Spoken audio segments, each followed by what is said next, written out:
With UFC Fight Night, Cannonier vs Imavov just taking place over the weekend, in this video I'll be giving you my best matchups to make for all the top fighters on the card that you can now see on the screen. Kicking it off with Daniel Marcos.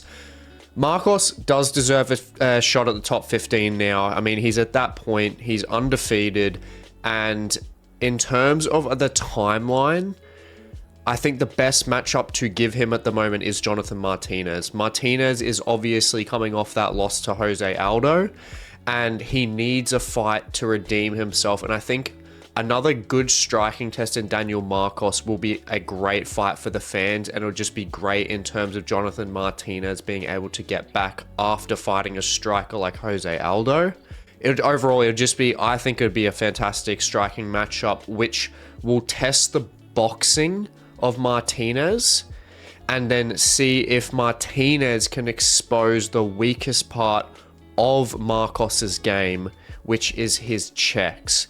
He's susceptible to getting leg kicked a fair bit in fights. It literally happened against Castaneda, and as we know, Martinez has extremely brutal leg kicks, so he could expose him there. That's what makes this matchup very interesting. And I think you make this one for a fight night in late August. Now, moving on to Brad Katona. I would give him a bantamweight on the exact same card. I think you give him Cody Stamann. It's a good stylistic matchup. Both are very pressure heavy with good wrestling, and both are very experienced. I think this is a great fight to see who still has it, and they both went the 3 rounds in their fight on this fight card, so I think you need to make it a little bit later, so maybe for a fight night mid to late September. Now moving on, Carlos Prates. Man, he looked amazing against Radke. Obviously that liver shot that just destroyed him. He looked extremely composed, and he's got that technical striking along with that KO power and reach. So I think the best thing to give him at this point is an explosive test to move up the rankings. And I think that explosive test should be Jeremiah Wells. Wells is coming off, I believe it's 2 or 3 losses back to back. And even though I think that the last loss that Jeremiah Wells did have, which was against Max Griffin, I think that was a bit of bullshit. I actually honestly think that Jeremiah Wells did win that fight. So honestly, Jeremiah Wells, you can't count him out. I think he's still got it. And if he can beat a deadly up-and-comer like Prates, he'll be right back on track. And if Prates can KO a guy as strong, as fast, and as explosive as Jeremiah Wells, and also Jeremiah Wells has never been finished, he definitely deserves to be shooting up those rankings. And it'll be interesting to see if he can deal with Jeremiah Wells in terms of his wrestling threat, his explosive takedown entries as well, because we haven't seen Prates too much on the ground. So that'll be definitely fascinating to see in this matchup. And I definitely think you make this for UFC 305 here in Australia.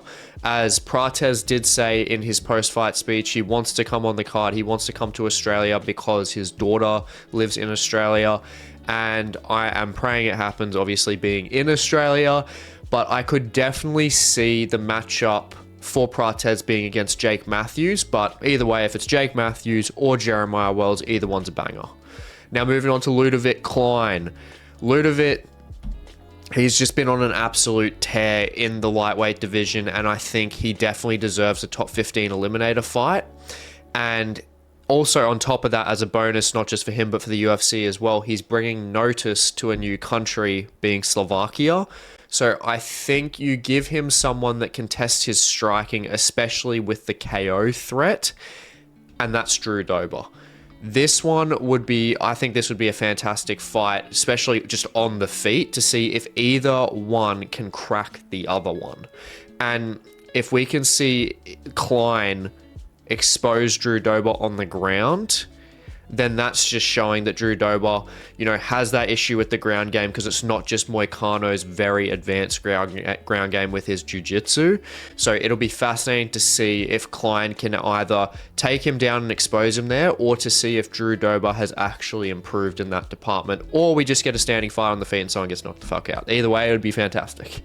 But I think you pop this one on a fight night in September, possibly as a feature prelim. I think this would be a very good matchup for a feature prelim fight going into the main card of a fight night, just like Ludovit Klein had as a feature prelim with Thiago Moises on this card. Now moving on to Zach Reese. Honestly, you know, I was pretty worried for him. I didn't have him picked in this fight. I had the Cuban Missile Crisis picked in this fight, but it was a fantastic comeback win. He's brimming with confidence now, and I think he's at the point where he needs a test against a veteran who is still not really like in the game per se. I think you need a veteran that's a bit on that downward spiral, and I think it should be Warlley Alves. I think Warlley, when you look at Warlley, he's had a lot of experience and some pretty tough matchups recently. I mean, he's had Abus Magomedov with that consistent, just tireless wrestling game. And then you had him against Jeremiah Wells and Ikram Aliskerov, which Aliskerov just completely shut him down and just killed him. So I think this fight could either be a good refresher for Warlley Alves to show that he's still got it, if he can beat Zach Reese. But if he doesn't and Zach Reese wins, I honestly think that he should retire. But if going on to Reese, I mean, obviously Reese is the one that we're focusing on here more so, is that if Reese can get through this, then he's putting a well-known name on his record and he's still under 10 fights. So it would be, you know, it's definitely just beneficial in all ways, shapes and form for Zachary Reese if he can get this fight. And I think you make this one for an early fight night. I reckon maybe like mid to late August. Now moving on, Brunno Ferreira. Obviously, I have not been able to shut up about this one. Roman Kopylov. Honestly, this one, since he's pretty much with Kopylov and Brunno, I mean, they're just both so fun. Like they're just KO machines. And between the two of them in this fight, it would be a tense fight, but it'd be an extremely fun fight. Like, one of these guys is getting knocked out 100%, and if they don't, I'll sell my kidney or something. I don't know. Like, honestly, the likelihood of one of these guys not getting absolutely flatlined, killed straight to the hospital, I'll be very surprised. And I think you make this one as well, similar to the Ludovit Klein and Drew Dober. I think you make this one for around like a feature prelim or possibly early on the main cards, because it's just extremely exciting. I mean, you had Roman Kopylov obviously have the feature prelim on UFC 302, and that brought a lot of attention to the main card. So I think this one would 100% do it as well. So I think you do make it on that feature prelim, or possibly even a co-main event for a fight night, even as high as that. And I think you do that in mid-September as a top 15 eliminator fight. Now moving on to Raul Rosas Jr. Rosas, look, there's got a lot of hype around him, but he is 2-1 in the UFC. He's still pretty young, and I don't think he might be 3-1 in the UFC actually. Either way, he's still very young in the game. He's still, you know, he's got a lot of hype, which can easily carry people too far.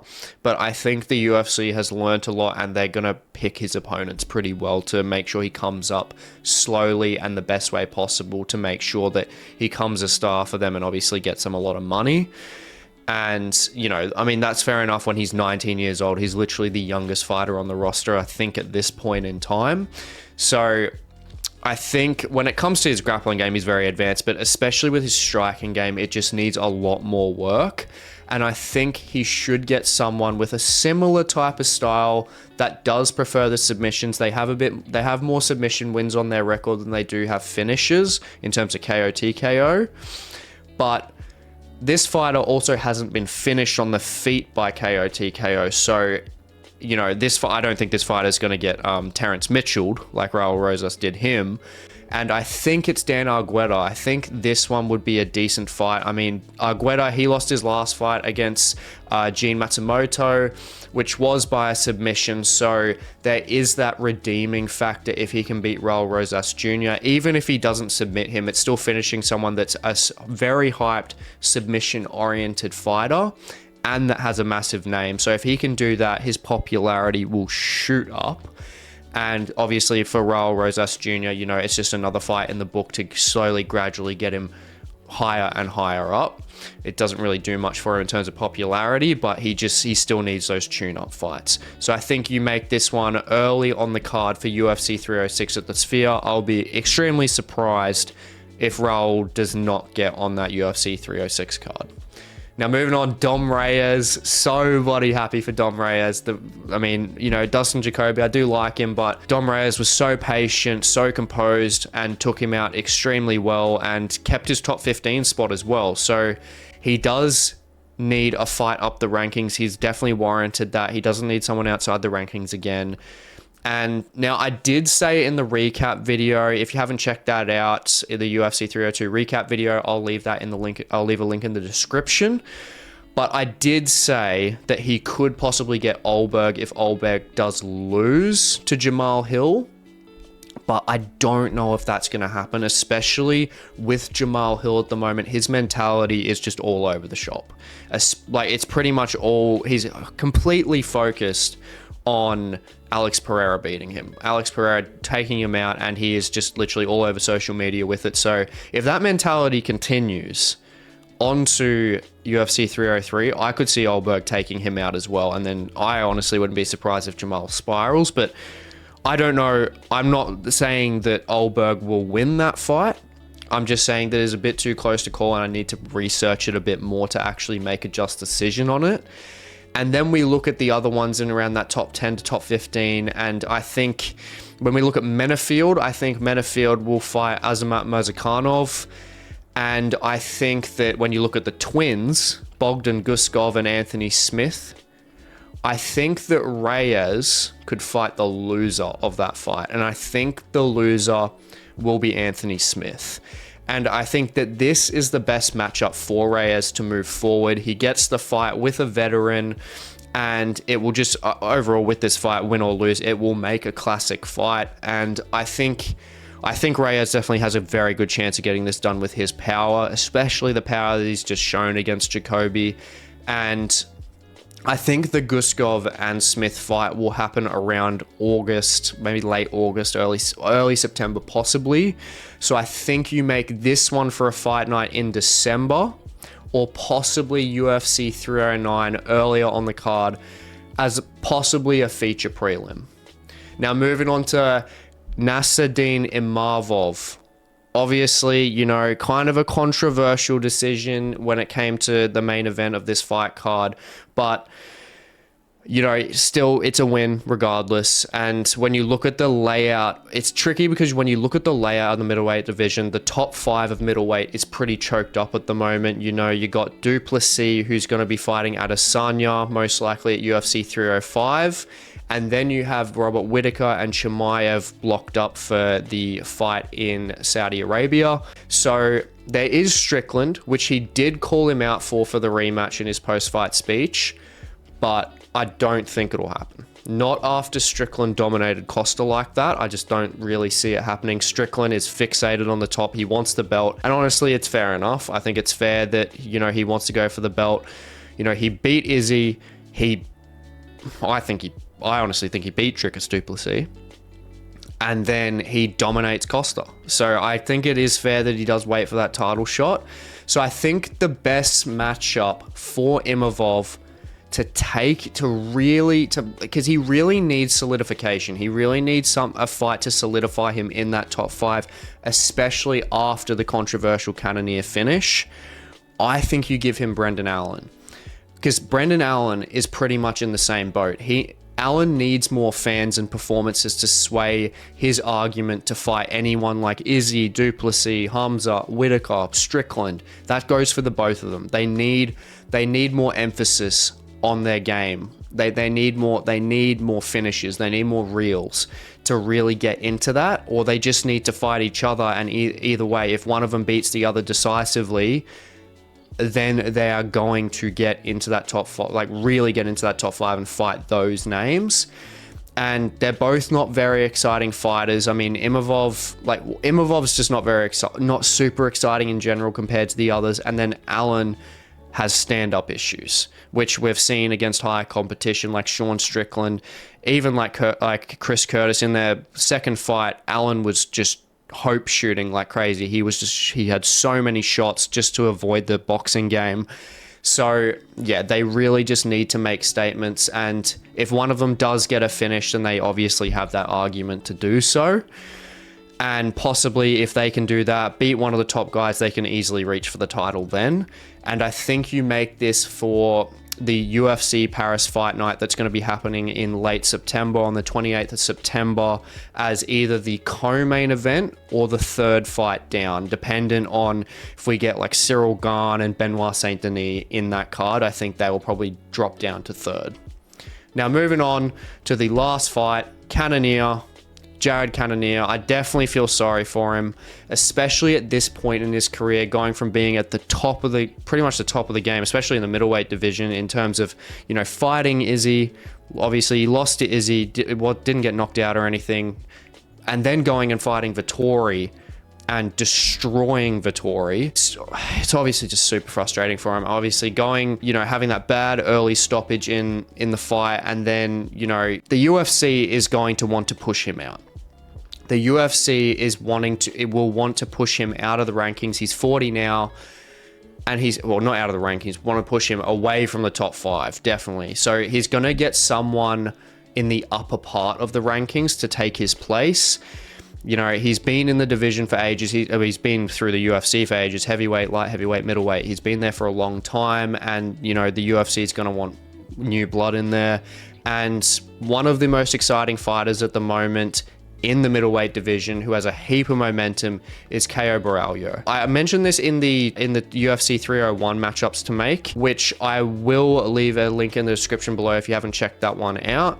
But looking back at this fight, I just don't think it's a throwaway fight for Jared Cannonier or anything like that. I think that this would be a very good technical matchup for him, especially on the feet. Both of them have very nice jabs, and they're both pretty well-rounded overall. So I can definitely see that this fight being like a true MMA fight. Like, they will both use pretty much all disciplines of MMA, I think. And yeah, I think that this honestly would be not only just, you know, that matchup to have Jared Cannonier possibly return, but if Caio Borralho beats Jared Cannonier, you know, he's looking at that top 5, and he's more, I think Caio Borralho is more exciting than Imavov and Brendan Allen. So if he beats him, he can shoot even further than them, I think. So I think you make this one for a fight night co-main event in early September. Now, if you've enjoyed the video, please like, comment, and subscribe for more MMA content, and I will catch you in the next one.